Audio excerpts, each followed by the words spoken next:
All right, we're back. Okay, folks, if you're just joining us, you're in the right place. This is Beyond the AI Hype, where we will have inspiring conversations with women who have done a lot of the hard work in raising awareness about the harms of AI and also, of course, the opportunities. But not just they've raised awareness, they've written entire books on it. And our guest today, that I'm so honored and thrilled to be having a chat with, has written 2 books on artificial intelligence. So big round of applause for Meredith Broussard. Mia, thank you so much. It's so great to be here with all of you today. Thank you. I am just beyond fangirling here because I used to host AI ethics chats on Twitter, which is now known as X, and Meredith was one of the first authors that I interviewed for that chat. It was super exciting times, right? Like 2018. It was a lot of fun. Indeed, and now we are back to discuss our second book. So the first book, Artificial Unintelligence, you published it in 2018, which, by the way, was the first straight book written by a Black woman. That's huge. You are a pioneer, total pioneer. And you coined the term technochauvinism, which is so valid even today. Can you talk to our audience about what does that technochauvinism mean, and how did it lead us to technosolutionism, which is this idea that technology can solve everything? So technochauvinism is a kind of pro-technology bias that suggests that technology solutions are superior than others. And what I would argue instead is that we should use the right tool for the task, because sometimes the right tool for the task is undoubtedly a computer, and then sometimes the right tool for the task is something simple like a book in the hands of a child sitting on a parent's lap. One is not inherently better than the other. But when people get into a techno-chauvinist mindset, they start making bad decisions around technology. So I think that especially when it comes to AI, we need to push back against techno-chauvinism. We need to question the assumption that technology is inevitable, that AI is inevitable, because it's not. There is nothing inevitable about the future. And so we've been living for a long time with this assumption that we are careening toward some kind of fully tech-enabled future. And I think that's really what we got during the pandemic, right? We were all stuck at home. And well, those of us who were fortunate enough to be able to stay at home were, ordering things and interacting with everybody online, and it was terrible, right? We were desperate to get back out and be with each other. So that really made me question a lot of assumptions around technology. I'm so glad you did. And I'm so glad you wrote this book and 2 books that we get to discuss today. Because there's a popular misconception that if you question technology, you're a Luddite. But I feel the smartest people are questioning technology, and folks like yourself have been questioning it for a while. In your new book, More Than a Glitch, so excited to talk to you about it. You describe machine learning, right? Let's get to the fundamentals, because there's also a lot of misunderstanding of what is AI. So we get to the core of it, which is machine learning, and you describe it as mostly complex math. Can you share with this audience, what does an average non-mathy person need to know about machine learning? Sure. So machine learning is just math. AI in general is just math. It's very complicated, beautiful math. And we tend to think about Hollywood images of AI. When we think about AI, we think about the Terminator or Ex Machina or WALL-E or Her or Star Trek or Star Wars, all the awesome stuff. And this is because of a certain way that our brains work. Right, so our brains are better at recalling stories than they are at recalling facts and statistics. Right, so that's why I think about the Terminator quite as much as I actually do. So we need to keep in mind also that machine learning and artificial intelligence are really poorly chosen terms. Okay, they suggest that there's a little brain inside the computer, which then reinforces all of our Hollywood imaginings, but it's just not the case. So Machine learning is a kind of AI. There are other kinds. There's expert systems, there's natural language generation, there's natural language processing, there's deep learning, there's neural nets, there's all the buzzwords. But machine learning is the kind of AI that's most popular right now. And when we make a machine learning system, we do the same thing every time. So what we do is we take a huge amount of data and plunk it into the computer, and you say, computer, make a model. The computer makes a model. The model shows the mathematical patterns in the data. And then you can use the model to do all kinds of cool things, like make predictions or make decisions or generate new text or images or audio or video, right? So again, it's the mathematical patterns that exist in the training data. But then it's very easy to see how bias can come in, right? Because we do not live in a perfect world. And so all of the biases of the real world are reflected in the training data that we're using to train AI systems. And then the model makes decisions or predictions or generates new text images, et cetera, based on the training data. And then so that bias gets reproduced. There are so many applications of AI right now, and they're always set up to be like magic. And like you said, that a lot of it is pattern recognition, pattern repetition. You talk a little bit about, you just alluded to a little bit, but can we talk about how, like for facial recognition, a surveillance system, how the bias seeps into our algorithms and how that pattern keeps repeating? All right, so I wonder if I should talk about how facial recognition works or just the kind of outputs. So facial recognition is a really interesting case because when you use it for the first time, it does feel like magic. And I do want to talk about what you mentioned about magic because when people market AI systems, they do it in a very specific way. They try and pretend that this system is magical, is superior, because then they can convince you to pay more money for it. Right, so we have to think about capitalism, and we have to think about the economic incentives for getting people's buy-in around new technologies. So what happens with facial recognition is the computer is looking at this picture and doing some pattern recognition using a machine learning model. And there was a really groundbreaking project a few years ago called Gender Shades, created by Joy Bolamwini, Timnit Gebru, Deborah Raji, and some other contributors. And what they found in Gender Shades was that facial recognition systems are biased, that the algorithms were better at recognizing light skin than dark skin. They were better at recognizing men than women. Trans and non-binary folks were generally not recognized in these systems at all. And then they did what's called an intersectional analysis and found that these systems were best of all at recognizing men with light skin, and they were worst of all at recognizing women with dark skin. Right? So sometimes people come to the Gender Shades Project and they say, well, you're saying that these systems are not accurate on, people with different skin tones. Well, what if that's about the training data? Couldn't you just improve the training data and then you could improve the accuracy? And yes, absolutely, that would work. That would be a data science solution to this issue. But we need to go a step further and think about social justice, okay? So we also need to think about AI in context, right? Because we can't really evaluate AI in a vacuum. It's not really about all AI is good, all AI is bad. Like we're way beyond that now. We have to think about facial recognition in context, who's using it and for what purpose, right? So the facial recognition that I use to unlock my phone, probably a low risk use. And it doesn't work for me half the time. Like, it's not really a big deal. I just put in my code, whatever.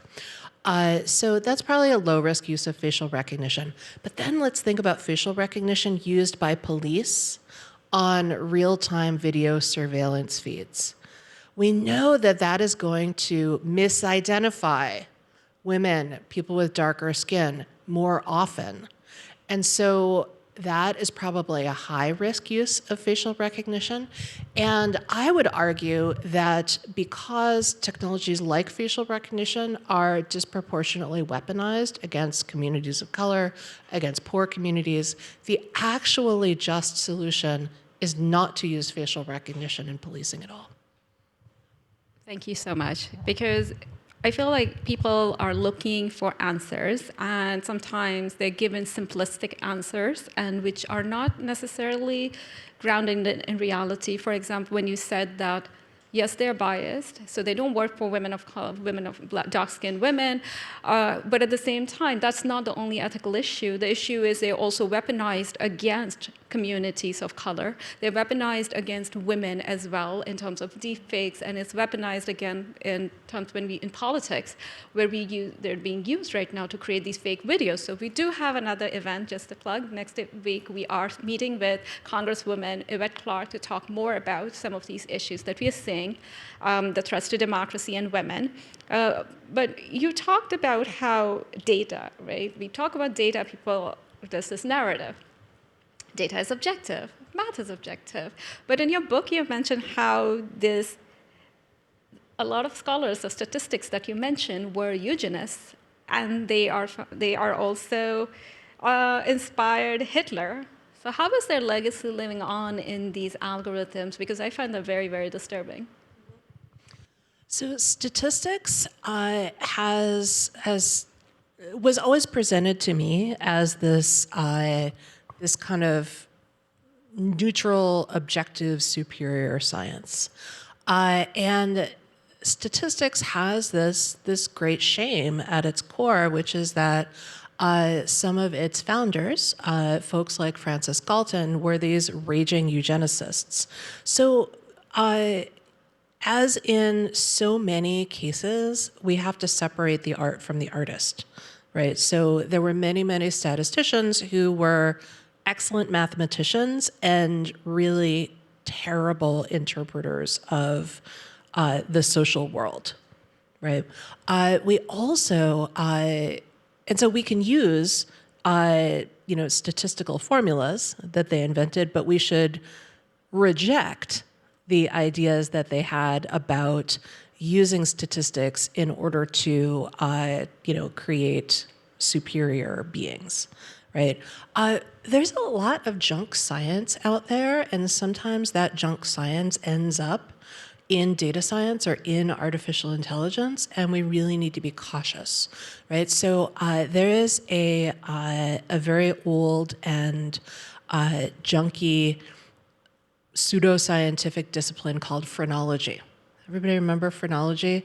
The idea was you could tell something about somebody's intelligence or nature by like feeling their skull, right? And so the size and shape of the skull was supposed to be, correlated with all of these personality traits and, moral characteristics. And it's garbage. But we see this kind of aspirational interpretation in data science sometimes. So, for example, if you remember a couple of years ago, there was an AI project that claimed to be able to be machine learning gaydar, right? To be able to tell if somebody was gay from looking at their photo. Emotion recognition is another really problematic thing that's going on inside AI nowadays.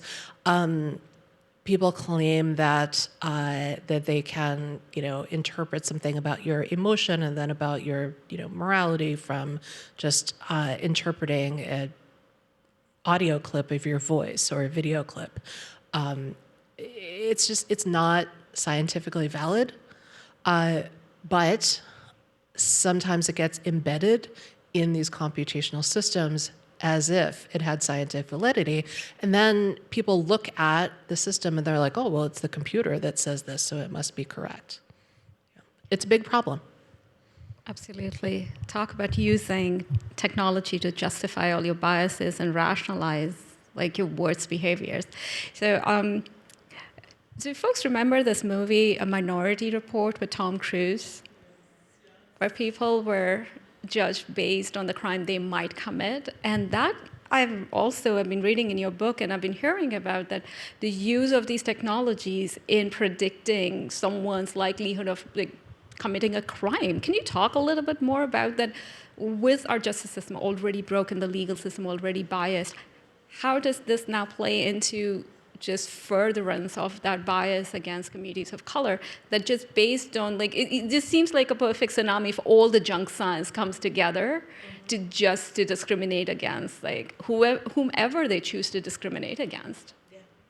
I mean, it's so perfect to talk about this at a library, right? Because science fiction is so great, and yet it's responsible for so many dopey ideas, right? So science fiction, there's this problem in computer science where often computer scientists love science fiction. I mean, I love science fiction, but people sometimes use it as a template instead of a caution, right? So they like see an idea in a science fiction story and they're like, oh, that's a great idea. I'm going to try and make that real, which is wonderful for imagination, but not like, it often should not be literally done, right? So Minority Report is another example of that. Too many people watch Minority Report and they're like, oh yeah, that's a good idea. I'm going to build a machine that predicts future crimes. Like, no, it's supposed to be a cautionary tale, like a thing we're not supposed to do. However, you go to, say, policing technology conferences, and people are very excited about making the things that they see in Minority Report. So one of the things that I read about in the book is predictive policing technologies. The idea behind predictive policing is that the police would use data about where crime has happened in the past or who has been who has committed a crime, been a victim of a crime, and they would use that past data in order to predict future crimes, which seems like a really good idea at first until you realize that, well, it actually ends up being a really dangerous feedback loop. So crime data is not data on total number of crimes committed, it's data on arrests. Right? And we know that certain communities are over-policed, right? So crime data is going to reflect the neighborhoods that are already over-policed. If we're making predictions, or if the machine is making predictions based on where the crime has happened in the past, well, it's going to recommend sending more police to those already over-policed neighborhoods. What happens when you have a lot of police on the ground? Well, they have these kind of administrative logics that are driving them, right? They're going to find more crime because, that's their job and they're kind of bored. So, they're going to, give citations for whatever. And so then that gets fed back in and it looks like, oh yeah, there's more crime. And so it's this feedback loop that is really dangerous and is not a good use of resources. You also have these even more outrageous situations, one of which I wrote about in the book. In Chicago, the police used a predictive policing model to predict who would be a victim of gun crime, right? And so they knocked on this man's door one day and said, hello, our computer model says that the person who lives at this address is going to be involved in a shooting. Now, we don't know if this means that you're going to be the shooter or you're going to be shot, right? But this is what our model says. And he said, no, thank you, and asked them to go away.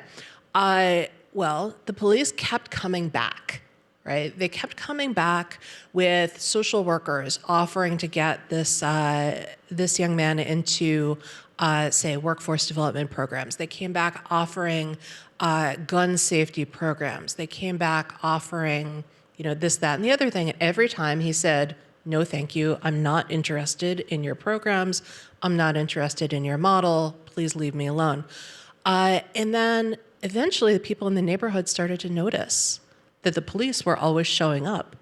That the police cars were parked outside his house.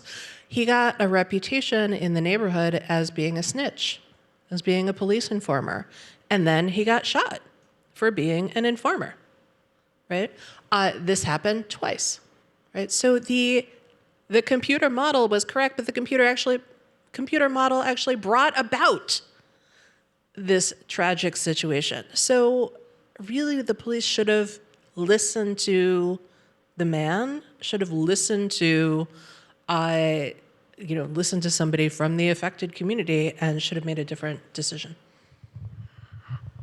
It sounds like our worst nightmares coming true. I'm thinking about how use science fiction as inspiration, as a warning, or because we keep seeing how a lot of technologists are using Black Mirror as a playbook.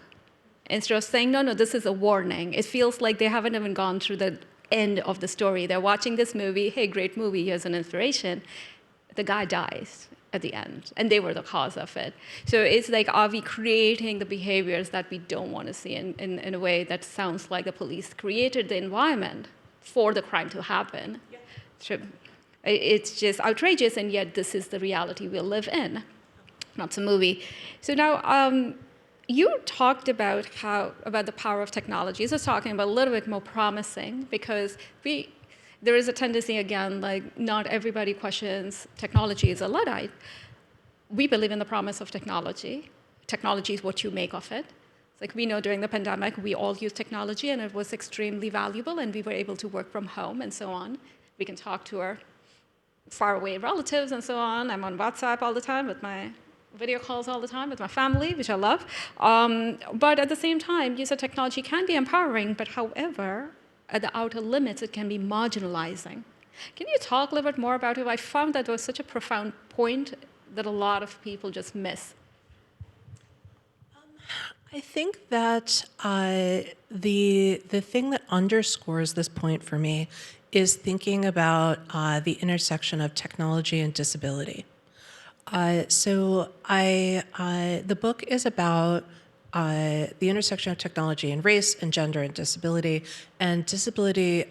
was what I had to learn the most about in writing the book. So I'm really grateful to the folks who shared their experiences with me, the scholars whose work I learned from. And I realized that we need more nuance in the way we talk about technologies because technology is so great for increasing access to the world for people with disabilities until it isn't, right? So like Google Maps, for example, works beautifully if you are blind or low vision and you're trying to use the verbal directions to navigate around on city streets. It's great. It helps you be more independent. But then you get underground and it doesn't have a map of the subway station, right? So suddenly it doesn't work and you're in a totally different situation, right? So it's really great until it hits the outer limits.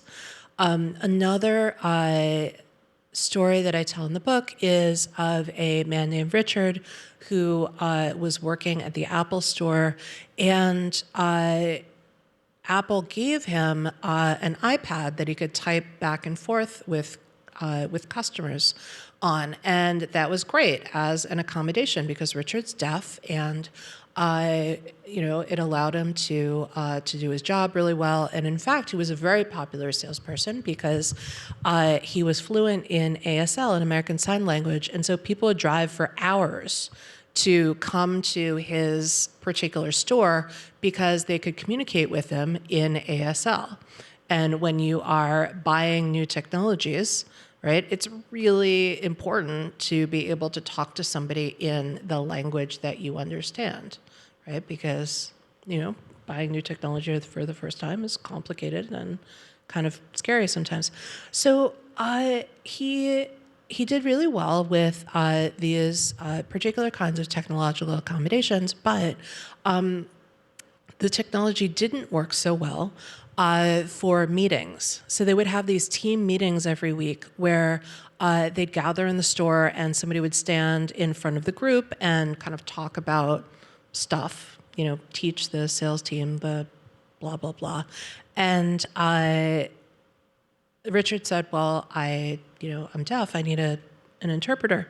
And they said, well, I'm just going to give you, I'm going to assign one of the other coworkers to take notes for you. And he was like, all right, we'll try it. We'll see how it goes. Well, the coworker took notes, but I don't know if any of you have ever tried to transcribe a meeting while also participating in the meeting and while also learning. It's impossible, right? So the coworker could not type fast enough, and so Richard was missing out on things. And then there is speech to text translation, right?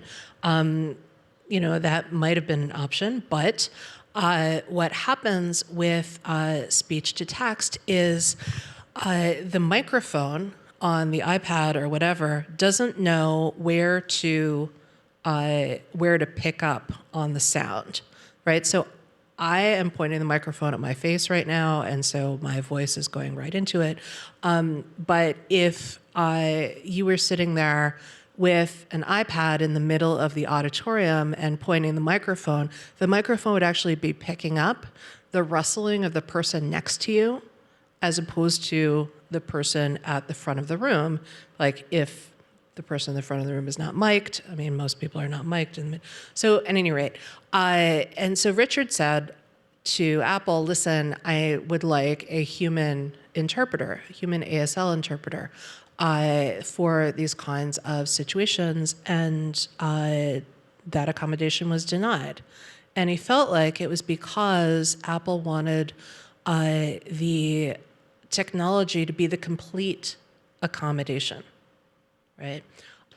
So we really need to be sensitive to the needs of people with disabilities, and we need to listen to people with disabilities because there is no one-size-fits-all approach to disability, right? And when we're making technologies, making technology is about aspiring to write it once and run it anywhere. Amen. So here's the thing. For folks who joined us halfway or missed the first part of this event, this event is hosted by Women in AI Ethics, and we look at diversity across all dimensions. We look at disabilities. We look at gender, race, ethnicity, because we know diversity comes in so many forms, and also linguistic diversity, right? Because my pet peeve is when Siri doesn't understand my accent, so these voice recognition technologies don't work for someone like me because they weren't built for a lot of people with accents, and it's always been challenging, whether it's skin color and so on. So if you're just joining us, welcome. We are in conversation with Meredith Broussard about their next book. I do want to get a little bit personal, and I hope that's okay. I want to just say I'm so glad you're cancer-free. How many years has this been now? I think it was 4 years ago, 3 years ago, 4 years ago. It was right at the beginning of the pandemic. Thank you. Very glad to hear that. And of course, you're a technologist, so you're looking at technology and saying, does it work, doesn't it work? Can you talk about your experience with the cancer detecting AI and how that went?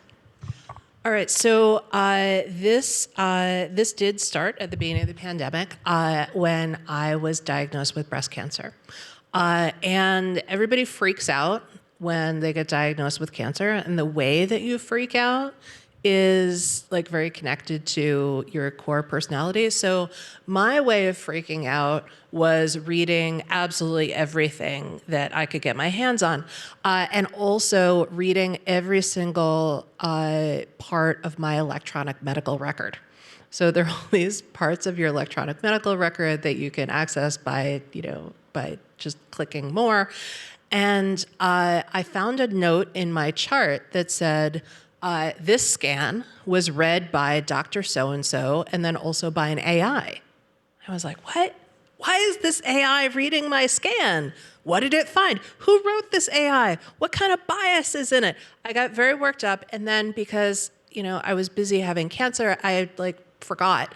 But then a few months later, everything was shut down during the pandemic. And I was like, I am going to go back and look into what was up with that AI that read my scans. So I designed an experiment. I do a lot of these kind of tech experiments where I build technology in order to write about it and kind of let people in on a world that that we don't often get to see in the technology building world. So I designed what is formally called a replication experiment, a scientific replication experiment, where I was going to take my own mammograms and run them through an open source AI in order to write about the state of the art in AI-based cancer detection. And I learned a lot of things along the way about cancer, about medical diagnosis, about my misconceptions around AI. So I realized that I actually did have a very Hollywood idea about what was going to happen. I thought that I was going to feed in my whole medical record and all of my scans and all of the 3D blah, blah, blah. And it was going to just take in all of this information and present me with a diagnosis. Be like, yes, you have cancer. No, you don't have cancer. And I think I was expecting something like, when you text congratulations on an iPhone and there's balloons, I thought it would be like, oh, you have cancer. I don't know. I just had all these unrealistic ideas about what was going to happen. And I realized this is what a lot of us do when we're presented with a new AI system. We just have these unrealistic expectations around it. So what actually happened with this AI is that it was insanely, it only read one scan, right? One static image, no electronic medical record, no video, no nothing, just one static image. And the way it works is there's not a lot of interactivity. It just identifies an area of concern, puts a little circle or a square around an area of concern, and then it gives you a score, right? Score between 0 and 1. And I asked the developer, why is there only a score between 0 and 1? I thought, okay, do I multiply this by 100 and it becomes oh, you have a 20% chance of having something something malignant in this area of concern identified. And he was like, no, it's not. It's definitely not a prediction. It's definitely not an estimate of of the likelihood of this being malignant. It's just a score between 0 and 1, which it turns out is because of the legal climate, right? So if the machine makes a prediction about how likely it is that this thing is malignant, then they enter into a different legal scenario that they're just not equipped to deal with. So they're like, oh, it's just a score. Fine. So I eventually got this thing going. Eventually it was like, you have cancer. Maybe, probably. Here's your score. I was a little disappointed. And I also realized that when people talk about the bright future of cancer diagnosis using AI, they're kind of not dealing with the medical and legal landscape around it, and also they're kind of imagining that the AI is going to be better than the doctor. Right? But they're not realizing that every AI system is wrong and is assumed to be wrong in a very particular way, right? So when we build a machine learning system, we have to decide for cancer diagnosis, we have to decide if we want a greater rate of false positives or a greater rate of false negatives, right? So a false negative would be the machine says no cancer, and you actually have cancer. And a false positive would be the machine says cancer, but you actually don't have cancer, right? Both are really bad, but a false negative is worse than a false positive because, you could die. So these systems are tuned to give a greater rate of false positives than false negatives. And I don't think anybody's prepared to deal with that, to deal with the consequences of it, right? It's way more complicated than most people imagine, and further off than most people imagine. Thank you so much for that reality check. And even the most benign use cases, I was talking to a colleague of mine, and he's a high-level executive. The company is testing out some technologies for their specific industry in the market. And this is just some benign use case in retail. And they did ask the company, the vendor, it's like, do you have any experience working or using this technology in my industry? And they said, no. And with medical, with finance, with all these high-risk use cases, you find that there isn't a whole lot of subject matter expertise. Like the doctors who are being consulted, it's just limited amount of human expertise that goes into it. And like you said, it's not glamorous, and it's because there's so much still needs to be sorted out. Well, and nobody has done this before in the history of the world. I tend to cut us a lot of slack in the fact that we don't have comprehensive AI regulation yet. I mean, we're going pretty fast considering how slow we've been at other kinds of tech regulation.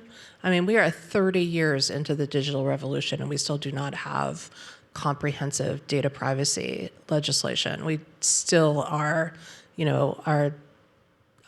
trying to figure out basic internet law.